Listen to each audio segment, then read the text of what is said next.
অনেকদিন পর চলে এলাম আবার একটা শপিং ভিডিও নিয়ে উইন্টার কালেকশানের। বাঙালির যেরকম ১২ মাসে ১৩ পার্বণ লেগেই থাকে, তেমনই কিন্তু শপিংও একটার পর একটা লেগেই থাকে। আমার তো শপিং করতে খুব ভালো লাগে।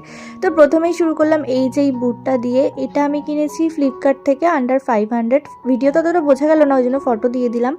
আর তারপরে আমি এই সোয়েট টপটা কিনেছি। এটা সোয়েট টপও বলা যায়, আবার শ্রাগও বলা যায়, যেহেতু মিডিলে বাটন আছে তো এটা খুলেও পরা যায়। আর এটা আমি জাস্ট এই কিছুদিন আগেই পরেছিলাম, সেটারই ছবি অ্যাটাচ করে দিলাম। তারপরে আমি কিনেছি এই যে এইটা ছিল একটা পিচ পিঙ্ক কালারের, ওই একই টাইপের বলতে পারো, সোয়েট টপ করেও পরা যাবে আবার শ্রাগ হিসেবেও পরা যাবে। তবে এইগুলো দুটো একটু পাতলা, মানে মোটামুটি আমাদের এখানকার ঠান্ডায় পরার মতো। তবে এইটা ভীষণ মোটা, এটা একটা জ্যাকেট টাইপের।